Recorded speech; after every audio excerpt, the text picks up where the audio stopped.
અમદાવાદની એક જાણીતી શાળા કે જ્યાં વિદ્યાર્થીઓને જે ભોજન આપવામાં આવ્યું એ ભોજનમાંથી કાચનો ટુકડો નીકળ્યો હતો અને આ મામલો જ્યારે સામે આવ્યો ત્યારે એ વિવાદ પણ ઊભો થઈ ગયો હતો. વાલીઓમાં પણ અત્યારે ભારે રોષ ફાટી નીકળ્યો છે અને સૌથી ખાસ કે વિદ્યાર્થીઓની સલામતીને લઈને અત્યારે ગંભીર પ્રશ્નો ઊભા થઈ રહ્યા છે. અમદાવાદની આ ઘટનાની વિગતે ચર્ચા કરીએ આજના વિડીયો. નમસ્કાર, આપની સાથે હું આકાંક્ષા. તમે જોઈ રહ્યા છો ઓવર રાજકોટ.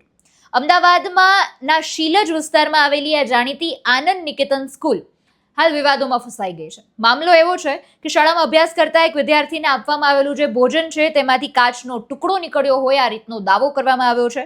જોકે આ ગંભીર બાબતને લઈને વાલીઓમાં અત્યારે રોષ ફાટી નીકળ્યો છે. બાળકને સારવાર અર્થે હોસ્પિટલ લઈ જતી વખતે તબીબી રિપોર્ટ માટે વાલીઓએ શાળા પ્રશાસન પાસે ભોજનમાંથી નીકળેલો કાચનો ટુકડો માંગ્યો હતો, પરંતુ શાળાના પ્રશાસન દ્વારા તે આપવાનો ઇનકાર કરી દેવામાં આવ્યો, જેના કારણે વિવાદ વધારે ઊભો થઈ ગયો. આ ઘટનાનો અત્યારે એક વિડીયો પણ સામે આવ્યો છે કે જેમાં શાળાના શિક્ષકો દ્વારા વાલીઓ સાથે બહુ ખરાબ વર્તન કરવામાં આવી રહ્યું છે. આ મામલે જ્યારે વાલીઓનો સમૂહ રજૂઆત કરવા માટે શાળાએ પહોંચે છે ત્યારે આચાર્ય પહેલા તો ગાયબ જોવા મળે છે અને મેનેજમેન્ટમાંથી કોઈ જવાબદાર વ્યક્તિ જવાબ આપવા માટે ઉપસ્થિત નહોતા. વાલીઓના ભારે હોબાળા અને વિરોધના પગલે આખરે પોલીસ કાફલો ત્યાં પહોંચે છે અને પછી પરિસ્થિતિને નિયંત્રણમાં લેવાનો પ્રયાસ કરવામાં આવે છે. આ સમગ્ર વિરોધ પ્રદર્શનમાં વાલીઓએ વિશ્વ હિન્દુ પરિષદના કાર્યકરોને સાથે રાખ્યા હતા અને વીએચપી કાર્યકરો અને વાલીઓ દ્વારા એવા ગંભીર આક્ષેપો કરવામાં આવ્યા છે કે શાળામાં છેલ્લા 1 મહિનાથી પ્રાર્થના બંધ કરવામાં આવી છે. વિદ્યાર્થીઓને રાષ્ટ્રગીત પણ ગવડાવવામાં આવતું નથી. આ ઉપરાંત પ્રિન્સિપલ કે વાઇસ પ્રિન્સિપલ પણ નિયમિત હાજર નહોતા રહેતા. વાલીઓની આ ઉગ્ર રજૂઆતના પગલે અત્યારે શિક્ષણ જગતમાં પણ ભારે વિવાદ ઊભો થઈ ગયો છે, કારણ કે આનંદ નિકેતન સ્કૂલમાં વિદ્યાર્થીઓના ભોજનમાંથી આજે કાચનો ટુકડો નીકળવાનો દાવો કરવામાં આવ્યો છે.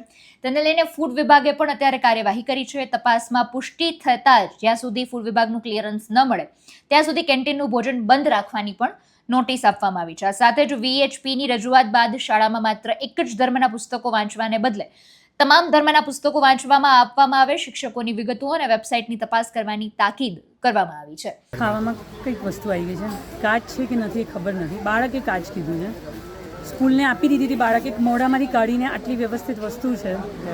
સ્કૂલ એવું કહે છે કે અમે અડ્યા પણ અમને ખબર નથી શું છે અને અમારાથી એ વસ્તુ હવે ખોવાઈ ગઈ છે, અમને મળતી નથી. ડૉક્ટર એવું કહે છે કે જો એ કાચ હોય એવું વિચારું તો મારે એને પેટમાં ચીરો પાડીને સર્જરી કરવાની છે. કાચ ના હોય તો દવાથી સોલ્વ થાય એવું છે. હું શું કરું? આ લોકોની બેદરકારી મારા છોકરાને ચીરો પડાવું? આ એક જ પ્રોબ્લેમ માટે હું અહીંયા ઊભી છું કે વસ્તુ આપી દો, મને કોઈ પ્રોબ્લેમ નથી. હ્યુમન એરર છે, હું સમજી રહી છું. એ લોકો વસ્તુ નથી આપતા અને 4 ટીચર 35 થી 45 વર્ષની વચ્ચેના જે ટીચર છે જે અહીંયા 600 છોકરાની જવાબદારી લે છે એ એમ કહે છે કે અમે અડ્યા છે વસ્તુ, પણ અમને ખબર નથી એ મટીરિયલ શું છે. જે કાચ જેવું છે, ધાર છે, છોકરું બતાવે છે, છોકરાએ ટીચરના હાથમાં આપ્યું છે, એ લોકોને ખબર નથી.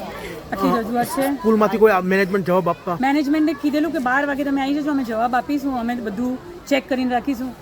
ડિરેક્ટર ઇઝ મિસિંગ અને ફોન નથી ઉપાડતી અને ભાગી ગયા છે એવું સમજવાનું. આપણે તો અત્યારે પીઆઈ બોલાયા છે. We want director to come and answer. એટલે અત્યારે મામલો બહુ ગરમાયો છે. આવનારા સમયમાં ખબર પડશે કે આ દિશામાં ફૂડ વિભાગ દ્વારા તપાસમાં શું સામે આવે છે અને કાર્યવાહી શું કરવામાં આવે છે. સમગ્ર મુદ્દાને તમે કઈ રીતે જુઓ છો એ કમેન્ટમાં જણાવજો.